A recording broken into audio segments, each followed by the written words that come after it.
this Managing Asia series, we look at how companies from different industries are tapping on future trends to meet not only ESG goals, but also to build a sustainable business.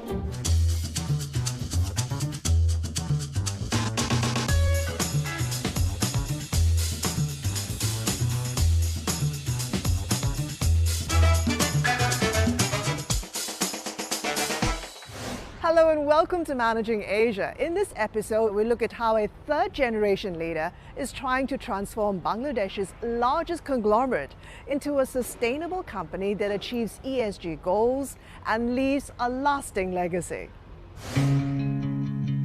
Zara, Marks & Spencer's and Target are just three of the big brand names that Beximco supply clothes to. It all began in the 1970s when the group began trading jute. Today, Beximco is one of Asia's leading textile makers and the largest conglomerate in Bangladesh. Its business empire includes pharmaceuticals, renewable energy, and communications. Shayan Rahman is the third generation working in the family business. He was recently appointed Group CEO and tasked with steering the company towards a more sustainable future. Shayan, thank you so much for talking to me. What's it like growing up in the family business? An amazing experience growing up in the family business, I think. Since I was a very young boy, I spent a lot of time with my father and my uncle. And I remember on the weekends when I would go to the factories with them whenever I would get time, and then I would come back again, things would completely change. Development would happen so quickly, and I was always intrigued. And I think over the years I've been able to learn a lot, not only about the family and the business, but about Bangladesh and its people. About our heritage and about us as a nation. 4 years ago, you spotted the opportunity to get into the communications and digital entertainment business. And that required you to build up a platform where you could actually hook up households in some of the rural areas to receive high quality digital content. Were you trying to address the social gap, and at the same time, was it something you thought that would take the company into the future?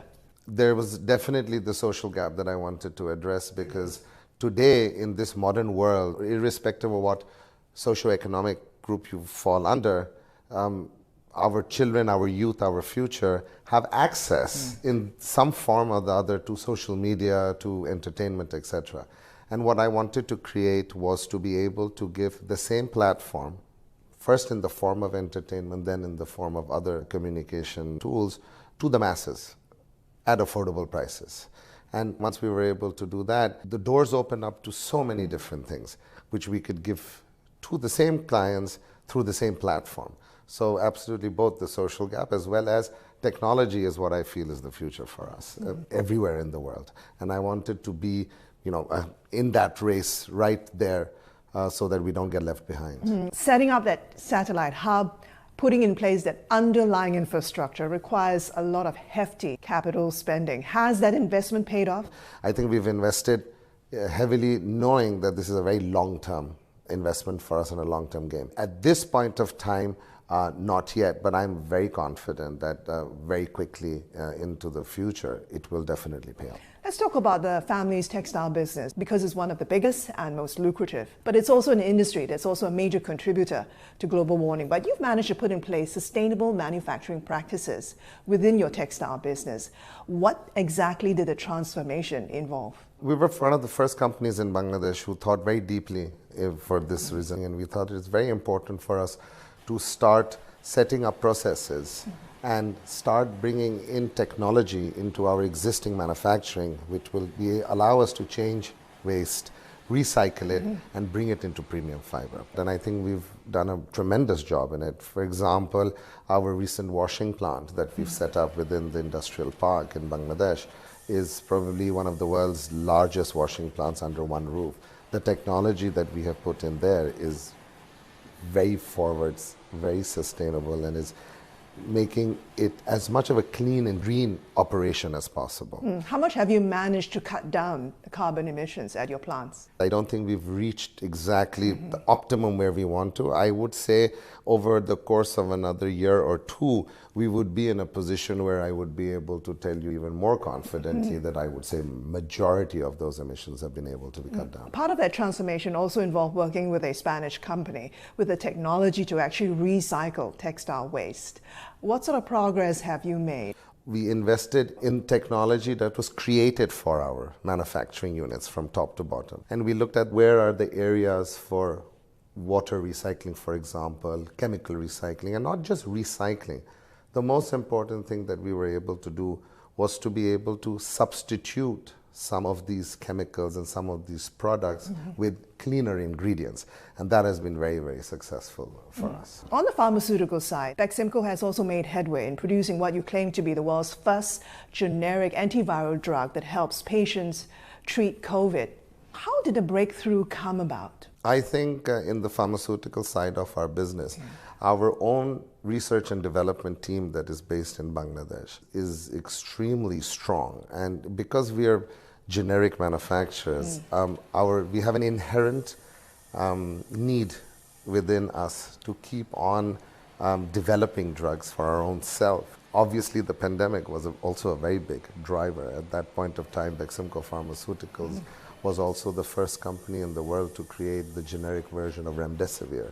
And throughout that process, the development and the research that went in through the laboratories and all the people that we are working there, and their hard work really gave way to what we've achieved today. You think Beximco can give India, which is currently the world's largest supplier of generic drugs, a run for its money? Well, not an apple-to-apple comparison, way bigger country, 1 billion plus population, we're much smaller. But I don't know India, but I would definitely say that Beximco is definitely in the league of some of the biggest Indian pharmaceutical companies today. Your family business also wants to be a leading player when it comes to renewable energy. Right now, you're currently building the country's biggest solar power plant in Gaibandha with a capacity of 250 megawatts. Now, getting that land that you need for development required you to deal with thousands of landowners, I understand. The scale, the logistics, the negotiations that you had to go through, what was that like? It was tough. It wasn't easy. I think one of the experience we definitely learned is as the country has developed and done so well for itself in the last 10 years, even at the level of a agricultural farmer whose land is precious to him, and of course we're buying into that or replacing it with something. When they understood what it is that we're trying to do, that we're building power for the nation, going into the national grid, which will help generations to come, we felt a lot of them were actually very happy to see that kind of a development and were happy to, relocate somewhere and felt as if they were a part of this building process. And that gave us a very, very different and a very positive insight into how the people of the country are starting to think now. What else are you exploring on the renewable energy side? We have just started to explore wind. We are hoping to receive preliminary results by first quarter of next year and then try and see if that is at all feasible in Bangladesh or not. And finally, what sort of leadership will you and your family continue to provide to drive change, transform lives, and lead the country towards a more sustainable future? I think for everything that Beximco has done over the years, we have always given a lot of importance to our people. And when I say our people, not just the Beximco family, the 70,000 of us, but those 70,000 people touch the lives of many more people. Our clients, our buyers, people who believe in our brand. And I think the only thing that is very, very important for us as a family going forward is to be able to keep that strength and have all of these individuals have that faith in us, that we're there for them and that we're growing together. And that as the nation grows, Beximco grows, our people, our family grow with us together, and to be able to, in whichever way or form possible, to touch everybody's life in some way or the other for the betterment is, I think, what Beximco thrives to do and will continue to do. Shayan, thank you so much for talking. Thank you.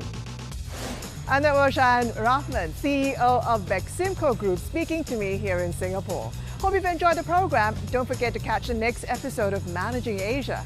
I'm Christine Tan. Thanks for watching.